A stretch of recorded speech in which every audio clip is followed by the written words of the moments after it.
오늘은 창세기 21장을 통해서 브엘세바에 심겨진 에셀나무, 에셀나무와 같은 믿음에 대해서 좀 살펴보길 원합니다. 먼저 본문에 앞서서 아브라함의 믿음의 여정을 살펴보는데, 아브라함은 하나님의 부르심을 받고 갈대아 우르를 떠났습니다. 그리고 하란을 거쳐 가나안 땅으로 왔죠. 이 과정은 결코 쉽지 않았습니다. 그런 그에게 가나안 땅은 호락호락하지 않았는데, 그곳에는 기근도 있었고 전쟁도 있었으며 또 소돔과 고모라가 하나님의 심판을 받아 흔적도 없이 사라지는 일도 겪었습니다. 이런 와중에 아브라함은 블레셋 지역으로 피했다가 블레셋 왕 아비멜렉에게 아내를 내어주는 수모까지 당했죠. 근데 이것은 문맥적으로만 볼 것이 아니라 어떻게 복음이 흘러 들어가나, 아비멜렉에게 어떻게 하나님이 흘러 들어가는지 그런 영적인 내용도 사실은 포함되어 있습니다. 그런 중에도 아브라함은 하나님의 은혜로 이삭을 낳고 사는 은혜를 입었습니다. 이것은 복음이 온 땅에 전파되면, 쉽게 말하면 이삭을 받기 전에 아비멜렉에게, 이방 왕에게 복음이 들어가는데, 그가 아브라함에게 하나님이 함께 하는 것을, 매사에 하나님이 함께 하는 것을 보았고 그에게 화친의 조약을 미리 청해 옵니다. 어쨌든 간에 세월이 흐른 어느 날 블레셋 왕 아비멜렉이 아브라함에게 찾아왔습니다. 그는 아브라함에게 하나님께서 함께 하시는 사실을 알고 두려워하면서 자신들을 공격하지 말고 화목하자고 제안했습니다. 이때 아브라함은 그렇게 하겠노라 말했고, 아비멜렉의 신하가 자신의 우물을 빼앗은 일에 대해 항의하고 사과를 받은 후 그 우물이 자신의 것임을 약속받았습니다. 그리고 그곳에 정착하여 살게 되는데, 그때 심은 나무가 에셀나무입니다. 아브라함이 브엘세바에 정착하여 살기 시작할 때 이 나무를 심은 이유는 무엇일까요? 그것은 아브라함의 이전의 삶과의 차별을 의미합니다. 아브라함은 이전에 유목민으로 이동하며 살았지만 이제는 그곳에 정착하여 사는 자가 된 것입니다. 그래서 아브라함은 나무를 심은 후에 하나님께 예배하며 하나님의 이름을 영원하신 하나님이라고 불렀습니다. 영원하신 하나님이란 아비멜렉과의 화평의 언약으로 삶을 안정하게 하시고 우물을 주심으로 정착할 수 있게 하신 하나님을 찬양하는 말입니다. 에셀나무는 로뎀 나무와는 다르게 광야에서 많은 그늘을 제공해주는 나무입니다. 이 나무는 척박하고 물이 부족한 땅에서도 잘 버티고 살아남는 나무인데, 그 이유는 뿌리를 깊이 땅속으로 내려서 깊은 곳에 있는 물을 흡수하기 때문입니다. 에셀나무의 특징은 잎이 짜다고 합니다. 나뭇잎 속에 있는 그 특수한 성분이 염분을 분비하게 하는데, 또 이 짠 성분이 차가운 공기와 만나면 이슬을 맺히게 됩니다. 염분이 섞인 이슬이 동쪽에서 떠오르는 햇살을 받으면 아름답게 빛이 납니다. 유대인들은 에셀나무의 그늘 아래에서 뜨거운 광야의 고단한 삶을 이겨내는 안식처로 생각했습니다. 에셀나무는 이렇게 새벽에 내린 이슬을 머금고 있기 때문에 광야의 한낮의 뜨거운 온도에서도 에셀나무 주변에는 다른 곳과 10도 정도 기온 차이를 보이게 됩니다. 그래서 에셀나무에 앉아 있으면 뜨거운 광야에서도 시원하게 느끼게 됩니다. 우리가 에셀나무를 통해서 깨달을 수 있는 영적 진리는 무엇인가? 에셀나무를 통해서 영원하신 예수 그리스도, 아브라함이 갖고 있었던 그 우물, 만세전부터 계셨던 하나님이 어떤 분이신지를 깨닫게 됩니다. 주님은 이 땅을 창조할 때도 하나님과 함께 계셨고요. 또 그리고 저와 여러분 안에서 영원히 함께 계시는 하나님이십니다. 이 나무가요, 척박한 광야에서 물이 없어도 잘 자라는 것처럼 예수님은 이 땅의 척박한 광야와 같은 세상에서 우리를 위해서 십자가에서 고난당하시고 우리에게 생수와 그늘을 늘 제공해 주시는 분이십니다. 에셀나무는 광야를 여행하는 자들이 힘들고 지칠 때에 그늘을 제공하여 안식과 쉼을 주었던 나무입니다. 이와 같이 이 세상을 살아가는 많은 사람들에게, 특히나 광야의 어려운 길을 걷고 있는 자에게 안식과 또 속죄의 평강을 주시는 예수 그리스도를 상징적으로 의미합니다. 자, 이제부터 우리는 에셀나무와 같으신 예수 그리스도의 그늘 밑에 있으면 뜨거운 광야의 햇빛을 피할 수가 있습니다. 우리 인생의 고난과 환란이 있을 때에 여러분 십자가의 그늘 밑으로 나오시길 축복합니다. 나를 위해서 십자가에서 죽으시고 나의 죄를 가져가신 그 주님의 그늘 아래 나오기만 하면 여러분은 영원한 안식을 때를 따라 돕는 은혜를 얻게 됩니다. 에셀나무는 아브라함과 많은 관련이 있습니다. 아브라함과 아비멜렉이 맹세를 하고 나서 아브라함은 그곳의 이름을 브엘세바라 짓고, 자, 브엘세바는 아브라함뿐만이 아니고 하갈과 이스마엘이 그 방해했던 광야죠. 근데 브엘세바라 짓고 이곳에 에셀나무를 심게 됩니다. 그리고 이곳에서 영원하신 여호와의 이름을 불렀습니다. 창세기 21장 34절에 23절에 보면 그런즉 너는 나와 내 아들과 내 손자에게 거짓되이 행하지 아니하기를 이제 여기서 하나님을 가리켜 내게 맹세하라. 누가 그래요? 이방왕 아비멜렉이 아브라함이 하나님과 함께 계신 것을 알고, 자, 그가 먼저 이렇게 맹세하라고 찾아왔습니다. 내가 내게 후대한 대로 너도 나와 내가 머무는 이 땅에서 행할 것이니라. 아브라함이 이르되 내가 맹세하리라 하고, 자, 아비멜렉이 그 군대 장관 비굴과 함께 찾아와 아브라함에게 자신의 아들과 손자에게 거짓되이 행하지 않기를 하나님께 맹세하라고 요청하는데, 자, 그렇게 하면 자신이 통치하는 이 땅에서 같이 살 수 있다, 이렇게 말하고 있는 것입니다. 그가 왜 이런 요구를 하고 있는가? 그것은 다른 게 아닙니다. 아브라함이 무슨 일을 하든지 하나님이 그와 함께 하는 것을 보았기 때문입니다. 여러분, 세상 사람들이요, 그리스도인들을 두려워하는 것은 그가 하나님과 함께하는 사람임을 볼 때입니다. 아브라함은 거짓되이 행동하지 않겠다고 아비멜렉에게 맹세했습니다. 하나님을 가리켜 내게 맹세하라. 그래서 맹세는 맹약하다, 선하다는 뜻인데, 아비멜렉이 아브라함과 함께 하시는 하나님을 깨닫고 아브라함이 말하는 모든 것이 이루어지는 것을 보았을 때 그는 아브라함을 향하여 이제부터 너는 우리 가족과 자손들에게 거짓되게 행동하지 말고 거짓말을 하지 말라며 맹세를 시키는데, 이것은 내가 섬기는 하나님께 내가 선하라는 뜻입니다. 아비멜렉은 아브라함의 아내인 사라를 취하였을 때 하나님이 꿈에 나타나서 사라를 돌려주지 않으면 죽이겠다고 말씀하신 것을 경험했습니다. 여러분, 사라는 아브라함이 사라를 내주고 이삭이 리브가를 내주는 것은, 여러분, 그것은 복음이에요. 복음을 내어주는 겁니다.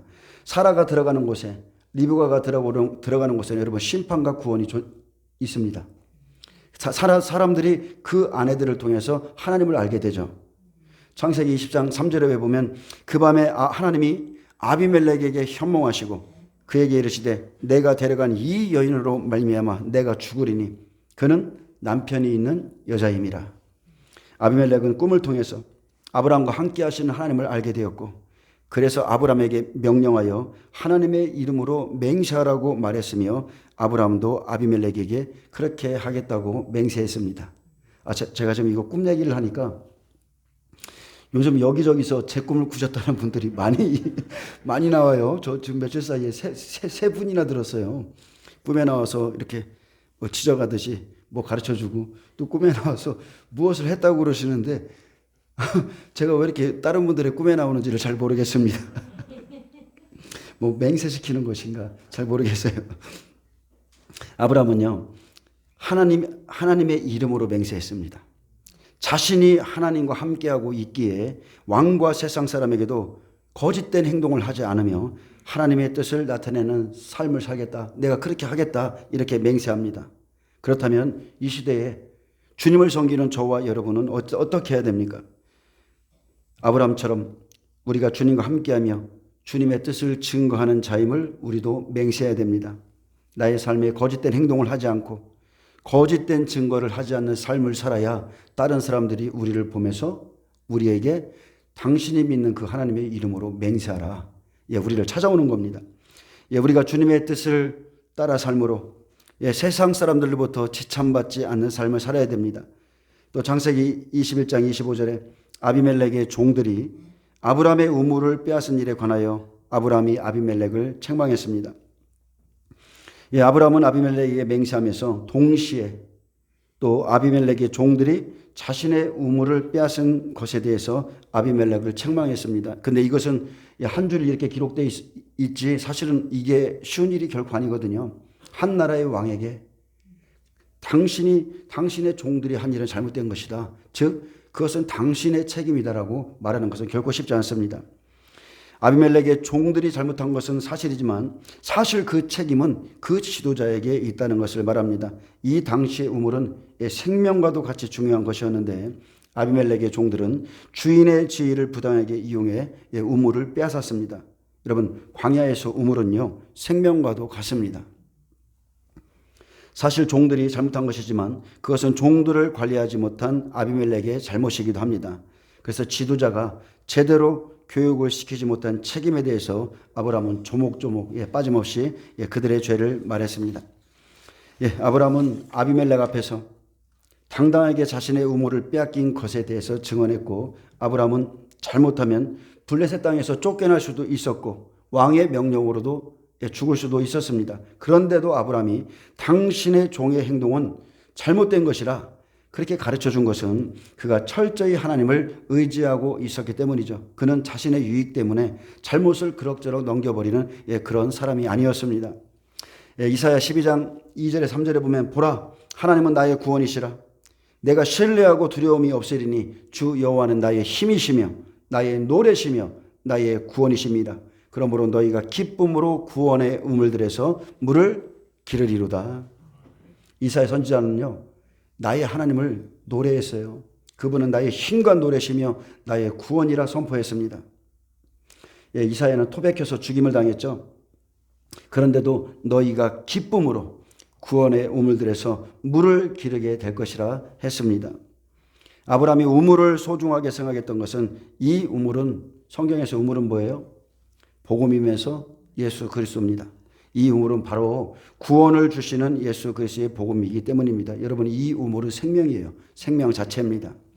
아브라함이 가지고 있던 이 우물을 빼앗긴 것은 세상 사람들에게 십자가 복음을 빼앗긴 것을 의미합니다. 이 우물은 영원히 솟아나는 생과 같고, 사마리아 여인은 야곱의 우물을 곁에서 주님을 만나 영원한 십자가 복음으로 생명을 얻었습니다.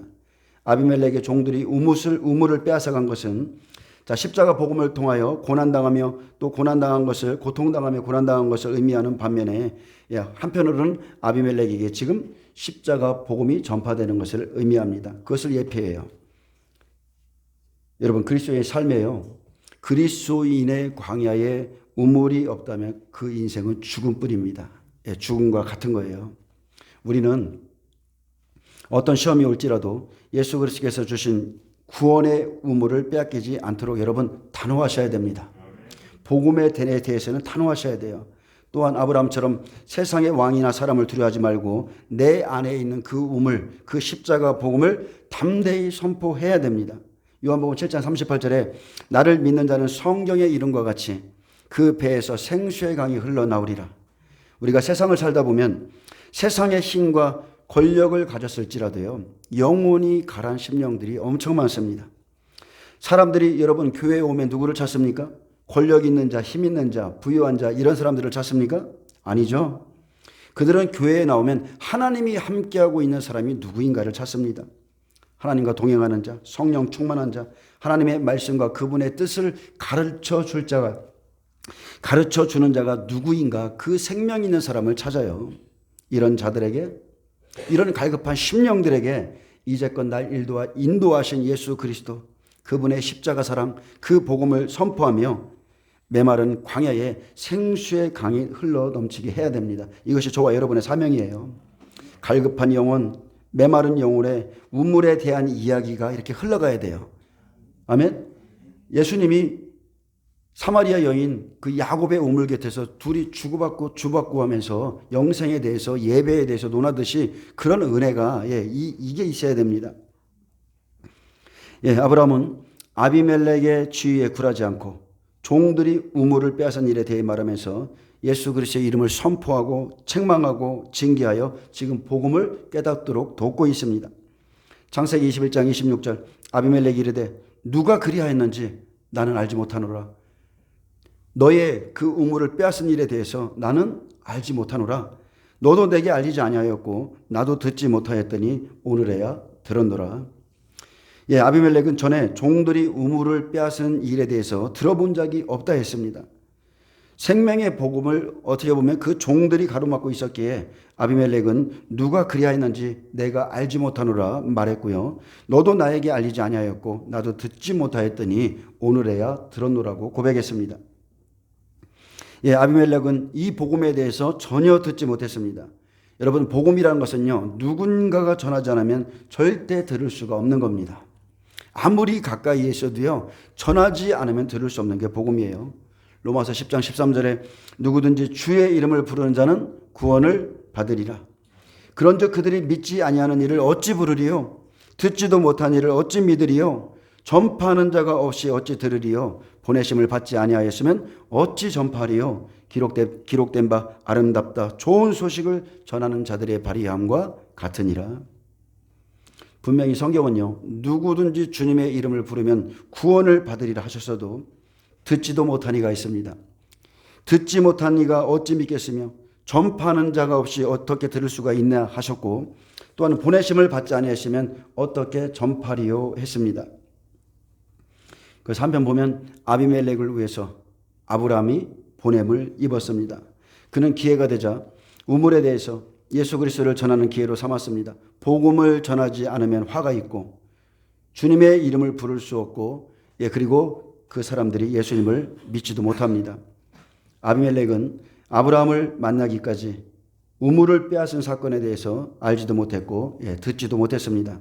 그는 갈급한 심령을 가지고 하나님과 함께하는 아브라함을 찾아왔고, 그제서야 아브라함의 우물에 대해서 들었습니다. 그가 하나님과 함께하는 생수의 근원에 대해서 들은 거죠. 아브라함의 입술을 통해서 생명 대신 예수 그리스도께서 블레셋의 왕인 아비멜렉에게 전파되었습니다. 이 사건을 통해서 구원받은 자들은 예수 그리스도의 십자가 복음을 세상의 왕들과 같은 권력자들과 권세자들 앞에서도 전혀 두려워하지 않고 전해야 될 것을 말씀하고 있습니다. 아멘. 여러분, 복음은 누구에게 전하고 저 사람은 조금 어려워, 저 사람은 무서워, 안 믿을 것 같아, 여러분, 그런 게 아니에요. 복음은 오히려 반대입니다. 안 믿을 것 같은 사람들이 더 잘 믿고요, 믿을 것 같은데 너무 착해서 또 안 믿어요. 고집도 엄청 세서 착한데 고집이 세요. 그래서 이 구원에 관한 한 참 희한한 겁니다. 이 구원이 희한해요. 하나님이 택하심을 입은 자가 우리는 누구인지 전혀 모릅니다.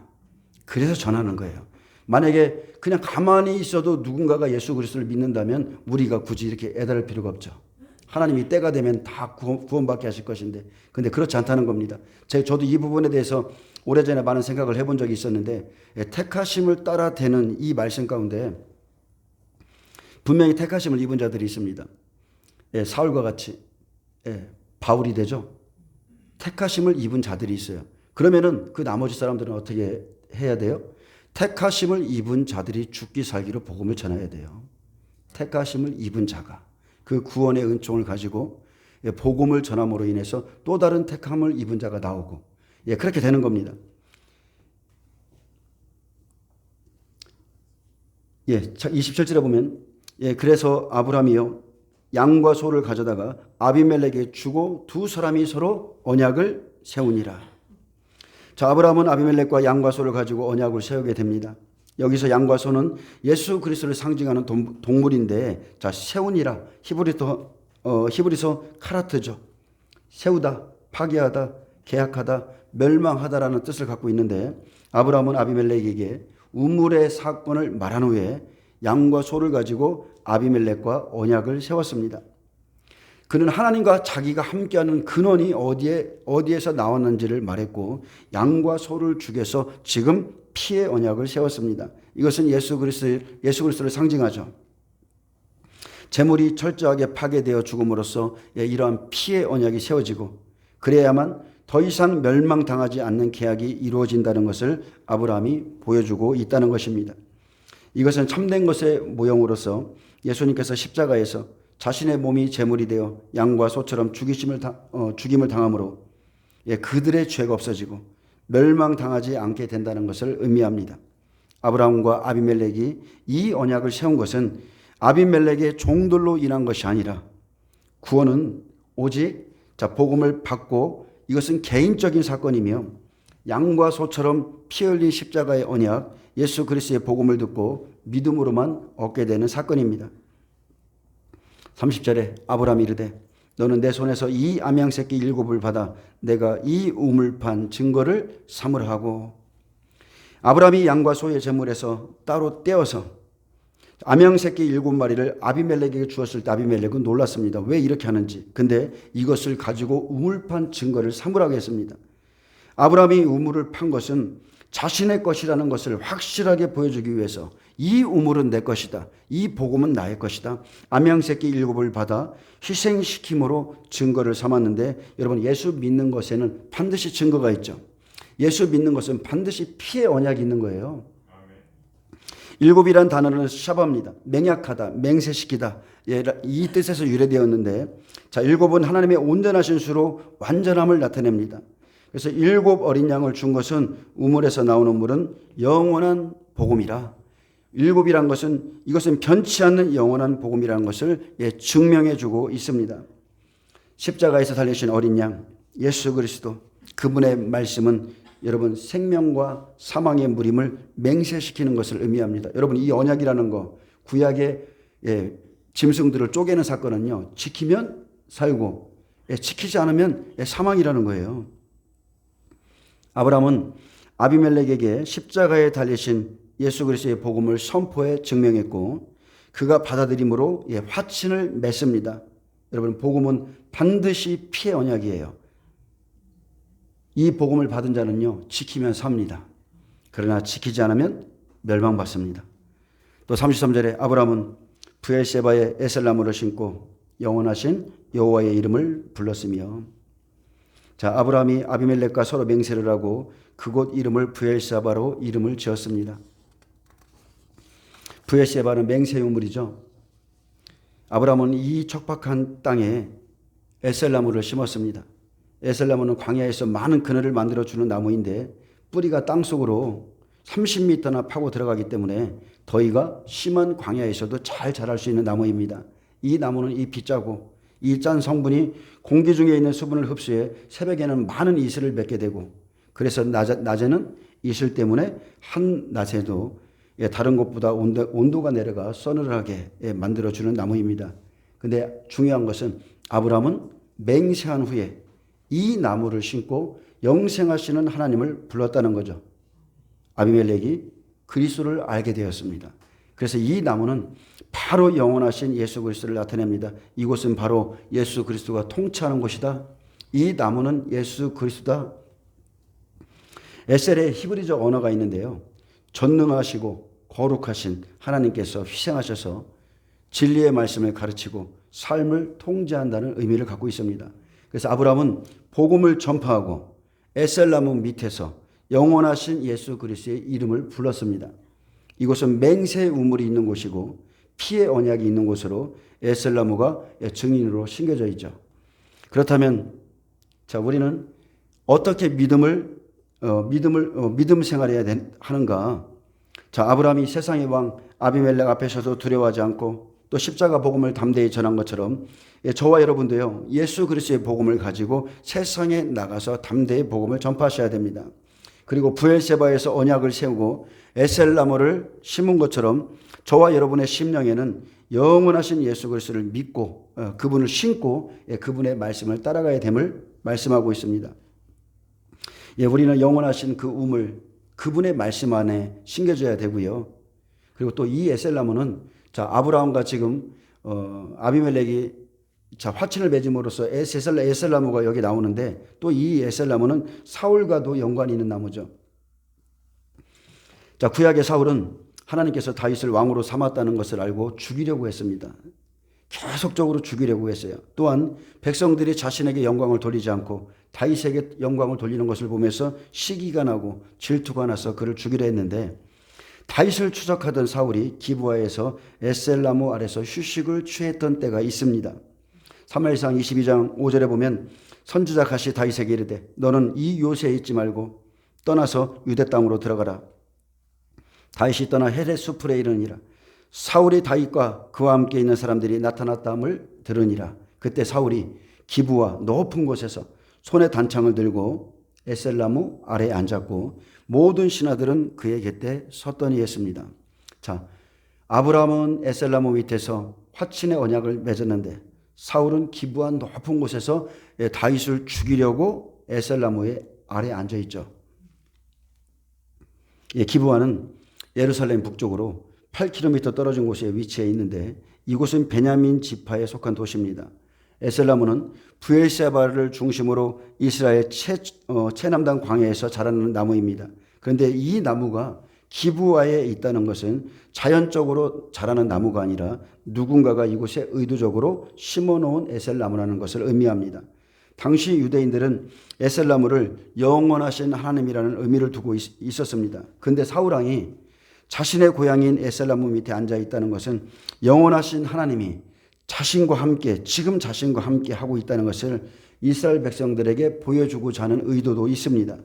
그것도 자연적으로 자라난 것이 아니라 의도적으로 고향에 심어놓은 에셀나무 밑에서 육적인 권세, 육적인 왕의 권세를 보여주어 다윗과 함께하지 말라는 무언의 말을 하고 있는 것입니다. 하지만 다윗은 에셀나무 아래에 있지 않았고 헤레스 풀에 거주하고 있었는데, 사울은 헤레스 풀에 있는 다윗을 보고 두려워했습니다.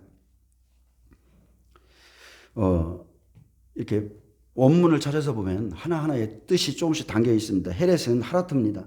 색이다, 조각하다 라는 뜻에서 유래되었는데, 다윗은 누가 기름 부었어요? 다윗은요, 사울과 같지 않습니다. 사울은 백성들이 원해서 하나님이 주신 왕이지만, 다윗은 하나님께서 직접 택해서 기름 부어 왕으로 주신 왕이죠. 이것은 절대 지워지지 않는 겁니다.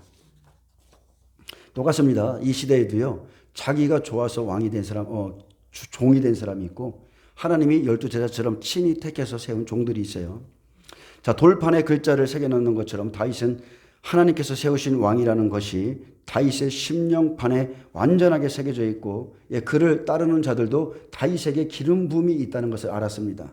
그가 후에 왕이 될 거라는 것을 그들도 영적으로 다 알고 있었어요. 그러므로 다윗은 항상 사울 앞에서 겸손했지만 당당할 수도 있었다는 겁니다. 아멘. 내 안에 확신이 있기 때문에. 하지만 사울은 어떻습니까? 항상 그는 이스라엘 왕 위에 있었지만 그는 두려워하고 있었죠.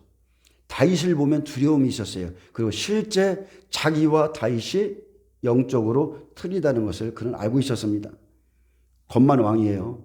속에는 자신이 왕이라는 그 사실이 새겨지지 않았습니다. 그에게서 계속 하나님의 말씀을 거역함으로 성령이 떠나셨을 때 그에게는 악령이 함께 있습니다. 여러분, 저와 여러분도요, 내 안에 계신 그리스도, 너희 안에 그리스도가 계신지 확증하라고 그랬어요. 확증하라. 그래서 내 안에 계신 그리스도를 통해서 나의 구원의 확신에 대한 믿음이 내 스스로 알고 있어야 돼요. 다른 사람이 봐서 당신 구원받았어요, 이게 아니에요. 내 안에 계신 그리스도, 자기 자신이 압니다. 성령을 통한 구원의 확신을 가지셔야 돼요. 그래서 사울과 같은 종들이나 사울과 같은 사람들의 신앙은요, 겉은 화려합니다. 근데 속은 영적으로 텅 빈 강정과 같아서 십자가 복음에 대한 그 구원의 확신이 없어요. 이런 사람들은 항상 성령이 무언가를 말씀해도 그것을 거역하고, 그들을 위해서 선지자들을 보내서 말씀을 주어도 그것을 듣지 아니하며 자기 행위로 그냥 구원을 얻으려고 굉장히 노력합니다. 그래서 사울은 다윗을 죽이고자 하지만 끝내 블레셋과의 전투에서 죽게 됩니다. 그러나 다윗은 하나님께서 친히 왕으로 세워주셨고, 그리고 세워주셨기 때문에 이스라엘을 통치할 수 있도록 끝까지 보호해 주셨습니다. 우리 안에 기름 부음이 내 안에 거하면 거할수록 하나님에 대한 확신과 담대함으로 살게 됩니다. 근데 우리가 참으로 조심해야 될 것은 하나님이 나에게 축복해 주신 것 때문에 이 기름 부음을 잃어버릴 때가 많습니다. 하나님의 축복 때문에. 예전에 가난할 땐, 내가 연약할 땐, 굉장히 낮은 자리에 있었을 때는 이 기름 부음의 소중함을 굉장히 깊이 생각했는데, 근데 내가 하나님의 축복 때문에 이 기름 부음을 잃어버릴 때 살아있으나 죽은 자와 같은 삶을 살게 됩니다. 여러분, 지혜로운 자가 되세요. 하나님을 찾게 만드는 그 환경이 가장 큰 축복의 순간이에요. 광야가 길면 길수록 그 사람의 믿음은 굉장히 견고해집니다. 그리고 그에게 주어지는 축복도 굉장히 커요. 사무엘상 31절에 보면 31장에 보면 길르앗 야베스 주민들이 블레셋 사람들이 사울에게 행한 일을 듣고 모든 장사들이 일어나 밤새도록 달려가서 사울의 시체와 그의 아들들의 시체를 벳산 성벽에서 내려가지고 야베스로 들어가 불사르고 그의 뼈를 가져다가 야베스 에셀나무 아래에 장사하고 7일 동안 금식하였더라. 자, 결국 이스라엘을 통치했던 사울왕은 길보아 전투에서 블레셋과 싸우다 자결하여서 죽게 됩니다. 블레셋 사람들이 죽은 사울을 발견하고 머리를 베고 시체는 벳산 성벽에 못 박았습니다. 유대인의 장례는요, 그날의 죽으면 바로 땅에 묻어주는 것이 죽은 사람에 대한 예의이나 블레셋 사람들은 그것을 원치 않았죠. 원수인 사울에게 수치를 주기 위해서 아예 벳산 성벽에 매달아 버린 것입니다. 벳산의 뜻은 평안과 안식이 있는 곳이지만 사울에게는 절대 이런 영원한 평안과 안식이 없기를 바라는 마음으로 이방 민족인 블레셋 사람들이 벳산 성벽에 매달았습니다. 이것을 길르앗 야베스 사람들이 사울의 시체를 벳산 성벽에서 내려다가 화장을 해주고 그의 뼈를 에셀나무 밑에 장사했습니다. 야베시, 수치를 당하다, 부끄러움을 당하다, 시들다라는 뜻에서 유래되었는데 사울은 거듭된 하나님의 권면의 말씀을 듣지 않았고 계속적으로 불순종했기에 왕위에서 폐위된 사람이죠. 육신적으로는 끝까지 왕이었지만 영적으로는 하나님 앞에서 폐위된 자입니다. 일곱 교회 모습으로 보면 어디예요? 사대교회죠. 사대교회의 종으로는 있는데 그에게는 권위가 있는데 영적으로는 죽은 자예요. 이미 죽은 자입니다. 여러분, 에셀나무는 언약이 있는 곳입니다. 육신의 사람 사울이 에셀나무에서 스스로 영생하시는 하나님을 의지하여 육신적으로 통치하려 했지만 결국은 전쟁에서 죽었고 그 이후에도 수치를 당해서 많은 사람들에게 부끄러움을 당하게 되고 사울의 가문은 점점 쇠퇴할 수밖에 없게 되었습니다. 그렇다면 우리도 한번 생각해 보아야 되죠. 저와 여러분도 영생하시는 하나님의 이름을 날마다 부르죠. 영생하시는 하나님의 이름을 부르고 있지만 하나님의 말씀을 쫓아갈 것인지 아니면 자신의 행위로 자기의 뜻대로 구원을 얻으려고 하고 있다면 그 사람들은 수치를 당하게 됩니다. 사울은 이미요 예배에 실패한 자였어요. 그래서 순종이 제사보다 낫다는 것을 하나님이 말씀하셨고, 또 한번 자신을 위해서 자신의 영혼을 위해서 그 블레셋의 모든 것들을 진멸하라, 다 죽여라 명령하셨음에도 자기 눈에 좋아 보이는 것들 그 짐승들 하나도 죽이지 않았고 결국 그 일 때문에 하나님께 버림받았습니다. 여러분, 여러분의 눈에 좋아 보이는 것이 여러분의 영혼을 해칩니다. 겉으로는 죽는 날까지 왕의 자리에 있었을지라도 매일마다 위태위태했고 그에게는 기름 부음도 떠났기 때문에 악력으로 인해서 괴로워했고 성령이 함께 계시지 않아서 하나님의 음성을 들을 수가 없어서 접신한 그 여인에게 찾아가기도 했습니다. 하나님의 말씀을 듣거나 믿지 않고 자신의 행위를 주장하고자 하는 자들은 하나님으로부터 수치를 당할 수밖에 없습니다. 여러분, 언약을 버린 자는 버림받습니다. 누군가는 에셀나무 밑에서요 영생하시는 하나님의 이름을 부르고 영생하시는 하나님을 만납니다. 근데 반대로 누군가는 그 에셀나무 밑에 있지만 그곳에 수치스럽게 묻혔습니다. 저와 여러분은 에셀나무를 통해서 영원하신 주님을 알아야 됩니다. 주님의 언약을 사랑하고 주님과 함께하는 자에게 뜨거운 광야와 같은 인생길에서도요 하나님은 그에게 그늘이 되어주시고 쉼과 안식을 주십니다. 그래서 우리는 세상에서 많은 사람들에게 이 에셀나무를 선포하여 구원의 은혜를 받게 해야 됩니다. 지금도 주님은 우리의 삶의 에셀나무로 와 계시고 우리는 세상에서는 도저히 맛볼 수 없는 그 그늘에서만 참된 쉼을 얻게 됩니다. 그분은 바로 저와 여러분의 영원한 하나님, 바로 예수 그리스도십니다. 사실 오늘 이 본문을 좀 더 묵상하고 시대적인 말씀으로 선포한다면 굉장히 많은 뜻을 담고 있습니다. 저는 일반적인 지금 메시지를 전한 거예요. 그런데 이 말씀을 시대적인 메시지로 계시록과 만약에 연관을 시켜서 전한다면 또 다른 뜻을 갖고 있습니다.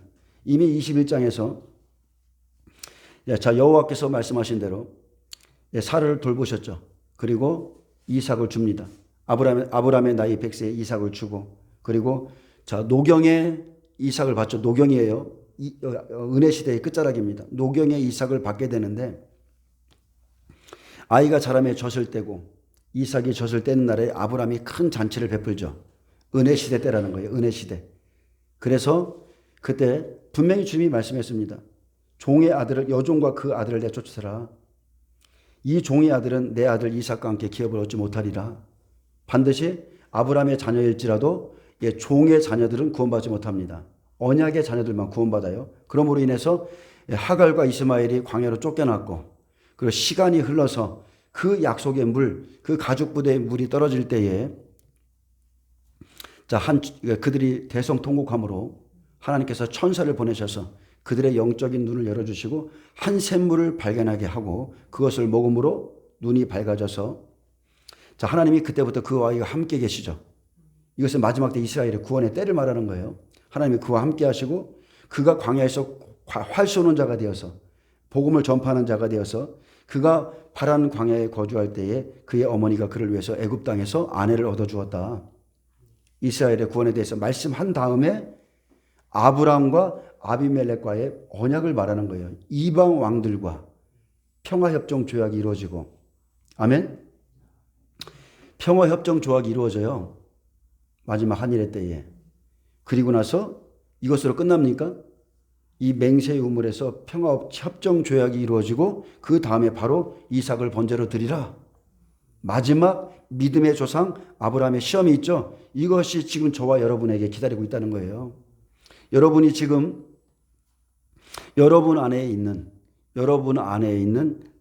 이삭을 내놓으셔야 됩니다. 하나님이 내놓으라고 할 때에 그 시험에서 통과하는 자만이 이제야 너를 의롭게 여기노라. 반드시 이 시험을 여러분 우리가 통과해야 됩니다. 이때가 지금 오고 있습니다.